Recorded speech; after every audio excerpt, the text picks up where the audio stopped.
Hi Shravani, ఎలా ఉన్నావు? Hi Shah, నేను చాలా బాగున్నాను. నువ్వు ఎలా ఉన్నావు? బాగున్నాను. లంచ్ అయిందని ఇది? అయింది. ఓకే, ఈరోజు ఏంటి స్పెషల్స్? అమ్మ ఇంట్లో ఎగ్ కర్రీ చేసింది. ఓకే, బాగా తిన్నాను. ఓకే. నువ్వేం చేస్తావు? మీ ఇంట్లో ఏం చేశారు కర్రీ? నువ్వే చేస్తావా? నేనే కుక్ చేస్తాను. ఈ రోజు నేను మటన్ గోంగూర చేశాను, తిన్నాను, బాగుంది. తీసుకురావచ్చు కదా ఆఫీస్ కి. నువ్వు ఎందుకు ఎర్లీగా వస్తావు? బాక్స్ తీసుకురావు. ఓకే ఓకే, నెక్స్ట్ టైం నీకు స్పెషల్ చేసుకొని తీసుకొస్తాను. అవునా? ఒక్క విషయం చెప్పాలి, నీ డ్రెస్ చాలా బాగుందబ్బా. అందుకే వేసుకున్నావు షా. ఓకే, ఈ జ్యువెలరీ కూడా బాగుంది. అందుకే వేసుకున్నా. అవును, మొన్న మీషోలో ఒకటి ఆర్డర్ చేస్తాను. అది ఇంటి దగ్గర ఉంది షా, ఇప్పుడైతే తీసుకురాలి ఇక్కడికి. నేను రేపు తీసుకురా, చూసి నేను కూడా ఎలా ఉందో రేపు ఆర్డర్ చేసుకుంటా. 2024 వెళ్ళిపోయింది, 2025 లోకి మనం అడుగు పెట్టాం. అయితే ఈ ఇయర్ లో నీ గోల్స్ ఏంటి, నీ విషెస్ ఏంటి, అలాగే నువ్వు చేసుకోవాల్సిన మార్పులు ఏంటి, నువ్వు ఎలా ఉండాలనుకుంటున్నావు? 2024 నేను చూసుకుంటే అయితే నాకైతే వరస్ట్ ఇయర్ గా అనిపించింది. నేను ఎప్పుడు చూడని కూడా చూసా అనిపించింది. ఓకే, నాకు ఇంత వచ్చి ఇప్పుడు ఈ 24 లో అయితే నాకు ఫ్యామిలీ పరంగా గానీ బయట గానీ నాకు ఏంటి ఇలా ఉన్నారు జనాలు ఇలా అనిపించింది. బయట చెప్పాలంటే ఇంతేనా ఇంకా లైఫ్ అంటే అనిపించింది. పడుపు శ్రావణి, నీకు మంచి డేస్ వస్తాయి. మనం ఎందుకంటే #1 న్యూస్ ఛానల్లో ఉన్నాం, మనకి బ్రైట్ ఫ్యూచర్ ఉంది అని నేను అనుకుంటున్నాను. అవునా? నీకు ఎలా అనిపించింది అసలు 24 లో నేను కొన్ని స్ట్రగుల్స్ పడ్డాను, కొన్ని మార్చుకోవాల్సినవి నాకేంటో అది తెలిసింది, ఎలా ఉండాలి అని నేను కొన్ని ప్లాన్ చేసుకున్నాను.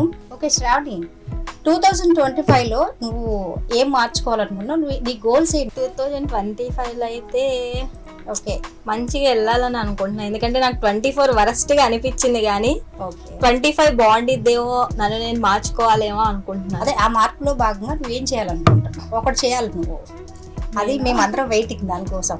అది ఏంటి తెలీదా? అదే అడుగుతున్నా. అదే మ్యారేజ్.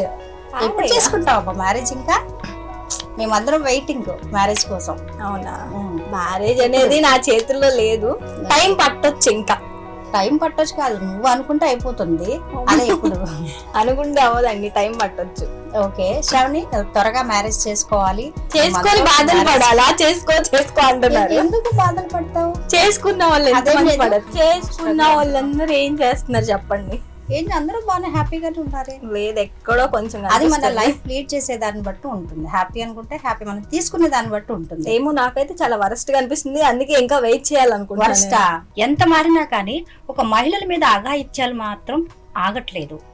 దీని గురించి మనం అవును షా, ఈ మధ్య మనం చూసుకోవచ్చు, కోల్కతా కూడా పెద్ద ఇన్సిడెంట్ జరిగింది. అది ఆ అమ్మాయి టాపిక్ అసలు వచ్చింది, హల్చల్ చేసింది, ఒక 10 days ఉంది, మళ్ళీ దాన్ని మర్చిపోయారు. ఎందుకని? చిన్న పిల్ల అయినా ముసలావిడైనా ఎందుకని? ప్రభుత్వం కాదు శ్రావణి, స్కూల్ కి వెళ్లే పిల్లలకు కూడా రక్షణ లేదు అసలు. 5 years పిల్లల మీద కూడా అఘాయిత్యాలు చేస్తున్నారు. అసలు ఇది ఎలా చేస్తున్నారు? నాకు మా బేబీకి 5 years. అసలు ఇది ఎలా అనేది నాకు ఒక్కోసారి చాలా భయం వేస్తుంది. పాపను స్కూల్ కి పంపించాలన్నా, ఆఫీస్కి వస్తాను నేను, అక్కడ పాప ఎలా ఉంది, ఎవరున్నారు చుట్టుపక్కల అని చాలా భయం వస్తుంది. నేనే కాదు, ప్రతి పేరెంట్స్ కి ఇదే సిచ్యువేషన్. ప్రభుత్వాలు ఎన్ని విజయాలు సాధించినా పిల్లల మీద, ఆడపిల్లల మీద అఘాయిత్యాలు మాత్రం మారట్లేదు. ఎందుకు కట్టడి చేయలేకపోతున్నారు? ప్రభుత్వాలు వచ్చినప్పుడేమో మేము అది చేస్తాం, మేము ఇది చేస్తాం అంటున్నారు, ఎందుకు చేయలేకపోతున్నారు అసలు? ఓకే, అదే విధంగా ఈ సోషల్ మీడియా వచ్చినప్పటి నుంచి ఎంత గుడ్ ఉందో బ్యాడ్ కూడా అంతే జరుగుతుంది. మొన్న కోల్కతా డాక్టర్ హత్య కేసులో ఇది చెప్పాలంటే నాకు చాలా సిగ్గుగా ఉంది. ఏంటంటే ఆమె చనిపోయినప్పుడు ఆమె రేపు వీడియోని ఫోన్ వీడియోలో ఎక్కువ మంది వెతికారు శ్రావణి. అవును షా, ఇది నేను కూడా చూసా. సర్చింగ్ లో అసలు ఆ వీడియో కోసం వెతికారంటే మానవ మృగాలు ఉన్నారా అని కూడా నాకు అనిపించింది ఉషా. అసలు ఏంటి సమాజం, ఏంటి అసలు ఆడపిల్లల మీద ఇన్ని ఆకృత్యాలు, చిన్న పసిపిల్లలు అనే తేడా లేకుండా ఒక అమ్మాయిని రేప్ చేస్తే అది ఎంత విషాదం అనే యాంగిల్లో చూడకుండా అందులో కామం వెతుక్కొని అది కూడా ఫోన్ వీడియోలో ఆ వీడియో కోసం వెతికారు. ఇది చాలా సిగ్గు, బాధాకరం. అవును, అసలు మహిళా లోకంలో ఇలాంటి జరగకుండా ఉండాలంటే నాకు బాగా గుర్తుండిపోయే ఒక ఇన్సిడెంట్ చెప్తాను మీకు. ప్రియాంక రెడ్డి డాక్టర్, ఆ అమ్మాయి తెలంగాణ అనమాట. ఆ సబ్వే కింద అమ్మాయిని అత్యాచారం చేసి పెట్రోల్ పోసి తగలబెట్టారు. నాకు అనిపించింది ఆ అమ్మాయి అంత చదువుకుంది, అమ్మాయి డాక్టర్ అంటుందని. కానీ అదేం కాదు, ఆ అమ్మాయికి భయం అనేది ఉండిద్ది. ఒక చీకట్లో ఒంటరిగా నుంచొని ఒక 10 మంది వచ్చేసి చేస్తారని తెలియదు కదా ఆ అమ్మాయి భయపడకుండా ఉండటానికి.